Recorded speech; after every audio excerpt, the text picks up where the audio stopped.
we'll get started here in just a second, but we've got some really great questions that we're already going to ask. And if you have any that you would like to ask, please feel free to add them into the chat, and we'll get to them as soon as possible. So, Mr. Secretary, would you like to open us up?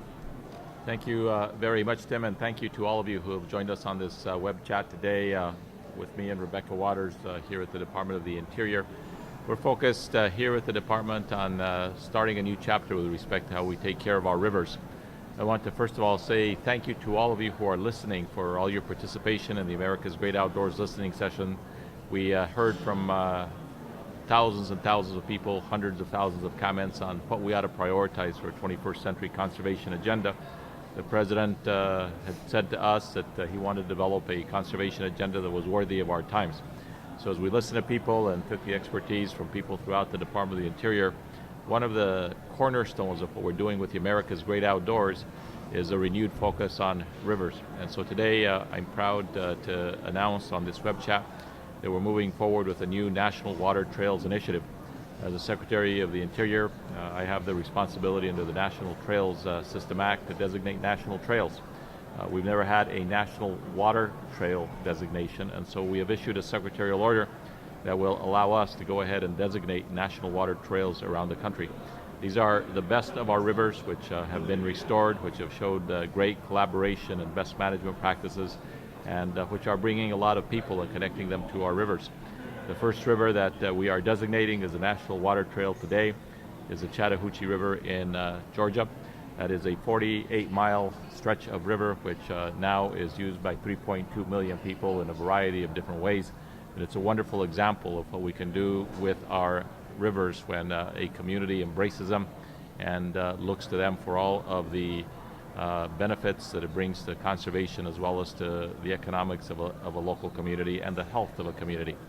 Let me finally, before I turn it to Rebecca for an opening comment, say that when one looks back at the rivers of the United States over the last 4 centuries, we often turn our backs to our rivers. And it's only been really in the last several decades that communities around the country have been turning our faces to the rivers and embracing our rivers. And so we have great examples of river restoration projects that we're working on now throughout the United States of America. The San Joaquin River in California, which is now finally flowing with water after 50 years of being dry. The Alwa River, which is a major restoration project in Olympic National Park in Washington State. The Penobscot River in Maine, and so many other rivers around our country. So we will move forward with a celebration of a new era of rivers, knowing that they really are the lifeblood of our communities, both for the traditional uses that water is used for from those rivers, but also for the ever-growing outdoor recreation and enthusiasm that we see for our rivers. So with that, what I'd like to do is to turn it over to Rebecca Wodder, who has a tremendous amount of experience working on the rivers of America, and who I am very proud of because she's going to be one of the keystone people and engines behind our efforts here on American rivers. So with that, Rebecca Wodder. Thank you, Mr. Secretary. It's great to be with all of you here in this web chat, and I just want to add a few more words to say that one of the reasons the work of the Department of the Interior and all the federal agencies is so important is that healthy rivers are one of the most valuable assets that a community can have, whether that is a human community or a natural community. And it's through the partnerships that we have with our sister agencies across the federal government, as well as in local communities, the conservation organizations and the angling and sports organizations that we work with, that we're able to restore these rivers, that we're able to reconnect the waterways and make them those valuable assets that we can all benefit from. The work that we do here with our partners is part of showing how this restoration work can happen, showing the way for other communities to do the work. It's also about making it easier for communities, giving them the tools and the services that they need to do the protection and the restoration work. And finally, it's about inspiring all of us with good examples of what healthy rivers can mean. So it's a great time to be at the department. I appreciate the opportunity to be here today and look forward to a good engagement with the conservation community, the angling community, the trails community, and everyone else who cares about healthy rivers. Great. Thanks, Rebecca, and thank you, Mr. Secretary. We're going to jump right into the questions now, and this one is about the National Water Trails announcement that we just made, and this is from Peggy in West Virginia. and she asks, what criteria are being used to designate rivers as national water trails? Peggy, that's a very good question, and thank you, Tim, for doing such a great job here in the department. The criteria is set forth in the secretarial order. They describe what the best management practices are, and what we're trying to do here is to create a set of water trails around the country, which are great examples. The Chattahoochee River in Georgia, as I said, is one of those examples, with 48 miles of river with 3.2 million people who use it, canoeists, boaters, rafters, anglers, a whole host of other people who find the Chattahoochee River just a wonderful place to enjoy the great outdoors of America. I'm going to have Rebecca speak to what the secretarial order does and how we intend to move forward. We, of course, have done the first designation of a river in Georgia today, but we will have other designations that we will be working on in the weeks and months ahead. Rebecca? Thank you, Mr. Secretary. There will be on the web very soon instructions and descriptions of what it means to be a national water trail. As the Secretary has said, it's a designation, it's a recognition of excellence, and the best management practices come in a few different categories, including recreation opportunities, education provided to the community, restoration of the water trail, the river itself, community support showing that there's broad engagement across the community, public information being provided through the water trail, maintaining the trail, making sure that it can stand up and be available to future generations of Americans, and finally having a good comprehensive plan that the community has been involved in producing and is supporting and can go forward. Great, thank you to both. And just if you're looking for a little more information on the announcement that we just made, the release is up on DOI.gov, so there's more information there right now. We'll move on to another question that is about water trails, and this one is from Kate, who represents the Northern Forest Canoe Trail, and her question is, will there be an opportunity and resources to create mechanisms for water trails to share information like best practices, other questions, etc., across the country? Yes, Kate, it's a good question, and what we will do is within the Department of Interior we'll pool our resources from the different agencies. For example, Fish and Wildlife Service has a fish passage program which we have strongly supported in our funding. We'll work with other agencies to try to identify money to be able to provide not only technical assistance but also some financial assistance to some of these projects. There's a lot of competition for conservation dollars, but I want to say this, it's very important that all of you who have been a part of the conservation movement let your voices be heard in the halls of power across Washington and across the country in your congressional districts. We came close last year to losing most of the conservation dollars. We were able to fight to get some of those back, but we really need to make sure that people understand that when we restore a river in America, when we invest in conservation, that it's also good for the economy. We know that there's over 8 million jobs that come from all of the conservation activities that bring in tourists and outdoor recreation, and that's from an independent report outside of the department. So it's a cornerstone of our economy as well. So we'll find ways of helping put the spotlight on these great partnerships. They are a collaboration. Much of the money, for example, in the Chattahoochee River is really money that has come from the local community, from nonprofits, as well as from the private sector and local governments. So we are looking at these collaborative efforts to make this conservation era on rivers a reality, recognizing that at the government level, both the federal and state and local levels, there are significant financial constraints. But it should not stop us. We can figure out ways of putting these efforts together, and in fact have hundreds of examples of how this has happened around the country. Tim, could I just add a point to that? One of the ideas that is embedded in this new National Water Trail system is that we want to create a way for individuals and organizations on the ground who are doing a great job with their own water trail to serve as mentors and to be able to put up the solutions that they've developed to the problems they've faced and be able to share that with other communities that may just be starting their own efforts to do a water trail. So this will be another benefit of having established this system, having issued the secretarial order today, is a community of practice that really can share and cross-pollinate with good ideas. Great, thank you. This one is going to be a hybrid of two questions that have come in, and this is just talking about some of the different programs within the federal government on rivers. And so there are two questions here. One is, what is the difference between the National Water Trails that we're talking about today compared to the Wild and Scenic Rivers program? And then also, how is it different from the National Blueway system? Let me take that. First, with respect to the Wild and Scenic Rivers, that's a designation by Congress, and the essence of it is that we're talking about free-flowing rivers. And we're proud of the fact that during the time that I have been Secretary under the President's leadership, we move forward to make sure that we are doing what we can with the protection of our wild and scenic rivers. 2009, the Public Lands Bill passed by the Congress and signed by the President of the United States added 1,100 miles of river to the wild and scenic river system. Now, not all rivers are wild and scenic, and so there's a whole other set of rivers which ought to receive recognition and a designation, and that's what the National Water Trails system will allow to happen. What Rebecca was reading from, frankly, is something that we're rolling out as we speak, and that's this description called the National Water Trail System, put together by the National Park Service, and it describes the collaboration that we have underway. So in terms of the difference between the National Blueway system and this system, we are in the process of working on a National Blueway program as well, and the designation of additional rivers is under the umbrella of America's Great Outdoors.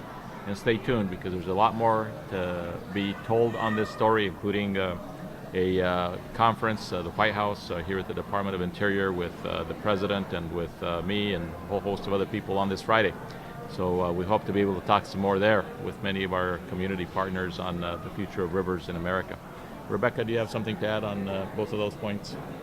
I think you have covered the wild and scenic comparison very, very well. And I would only add on the National Blueways, as you say, it's a concept that we're still working on. I think that one thing is clear, that the National Water Trail System is really about providing recreational resources to our communities and access to the rivers as a recreational asset.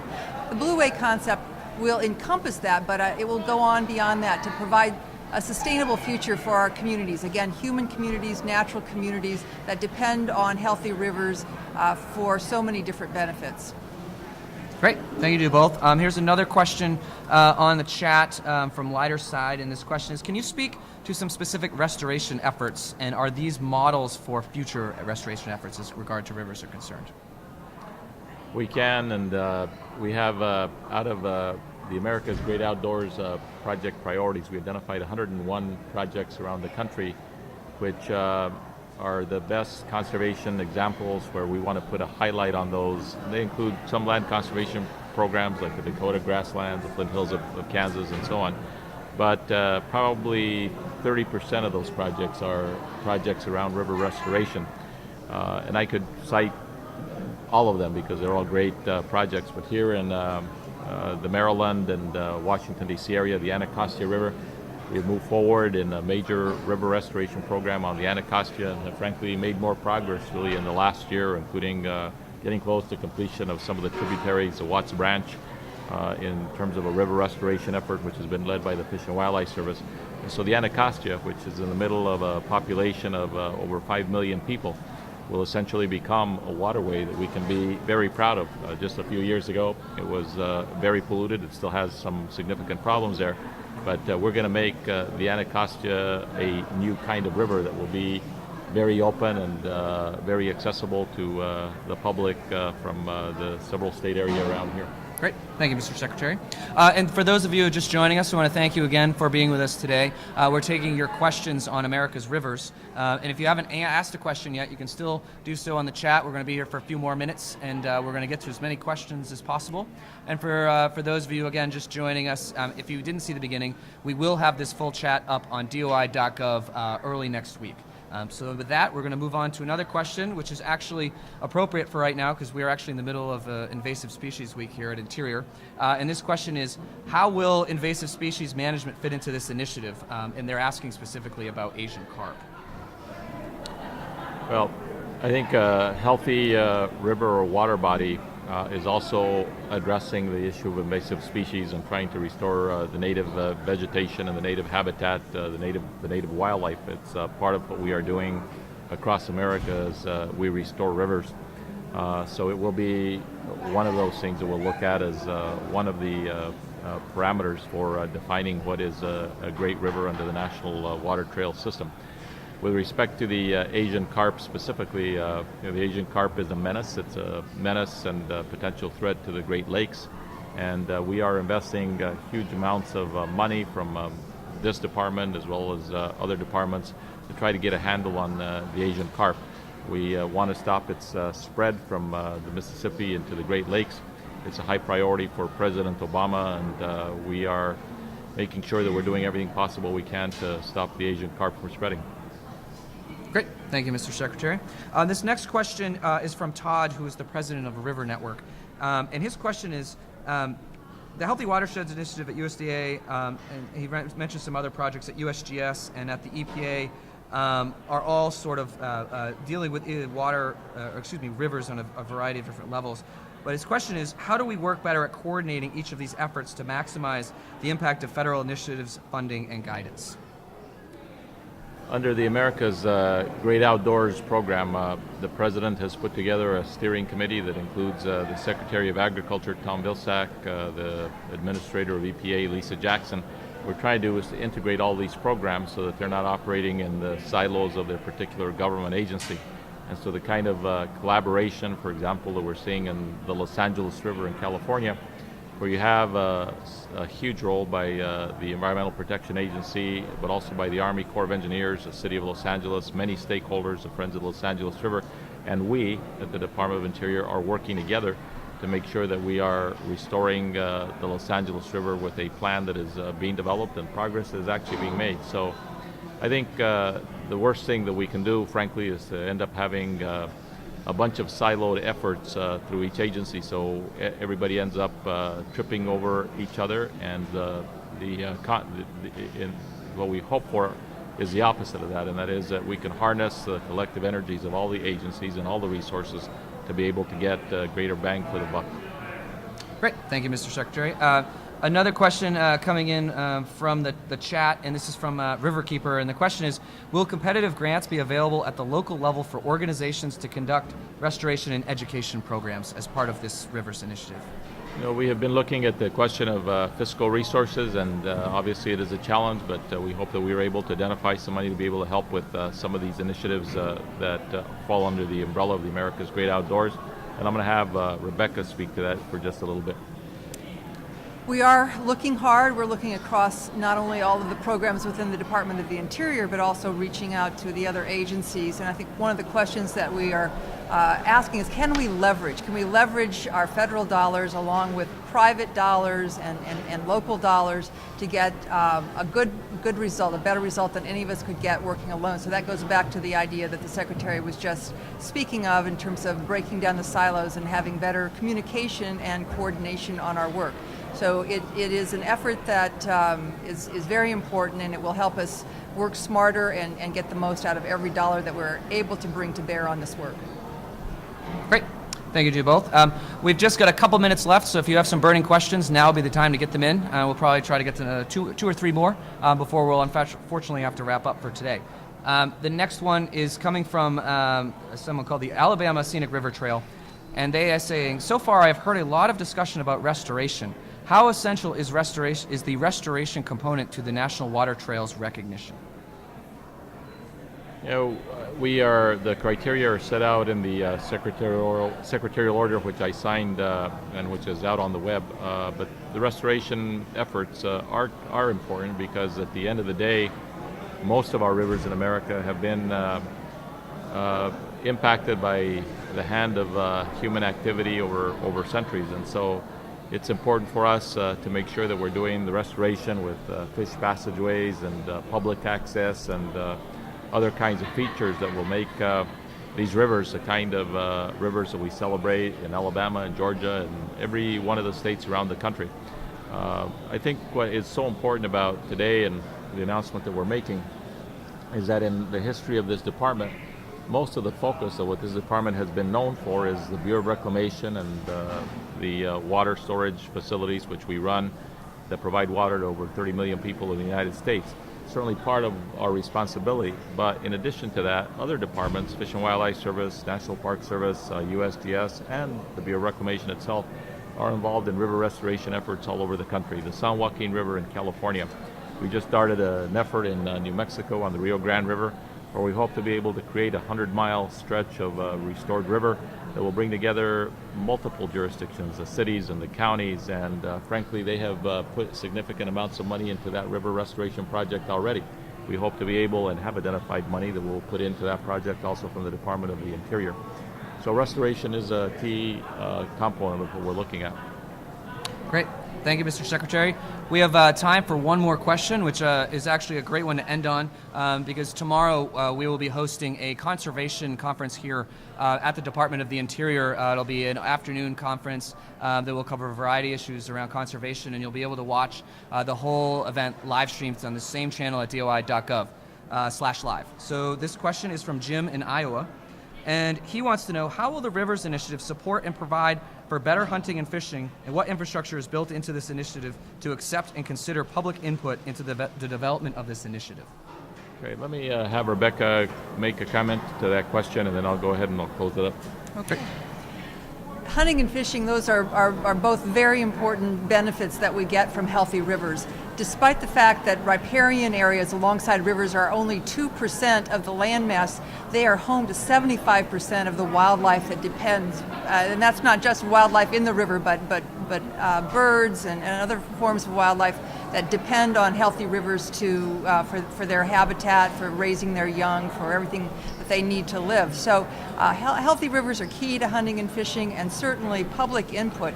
As the Secretary mentioned at the outset, it was thrilling to see how many people came out during the listening sessions for AGO in the summer of 2010 with really good ideas about how to protect and restore our nation's waterways. And we want to continue that process, continue to get good ideas, and we will be doing that through any number of means, websites and chats of this sort, where we ask for your questions and hear your ideas. So appreciate all the input that we have received and will continue to receive into the future. Let me say the White House Conference on Conservation will be held here at the Department of the Interior this Friday, March the 2nd. And we hope as many of you are able to join us via this live video presentation. You will be hearing from a number of different people, several panels that have been set up and breakout groups. But importantly, one of the most important panels you'll hear from will be a panel that will be focused on rivers and river restoration and what is happening around the country. So we know that we have been working hard on river restoration projects around the country. Today, with the signing of the Secretarial Order on the National Water Trails, it's a significant milestone forward as we attempt to put into place an institution that will work over a long period of time to make sure that the rivers of America receive the kind of recognition that they so deserve. So we look forward to working with all of you. We hope that as many of you as possible tune in to hear what everyone has to say here on Friday, March the 2nd. Great. Thank you, Mr. Secretary, and thank you, Rebecca. And thanks to everybody for watching today. The full video from this chat will be up on the website in the next couple of days. And as always, if you have further questions, please send them in to newmedia@ios.doi.gov. And you can follow us on Twitter @Interior, and follow us on Facebook @US Interior. Until next time, thanks again for participating, and hopefully you will be able to tune in on Friday afternoon for our conservation conference. Thank you very much.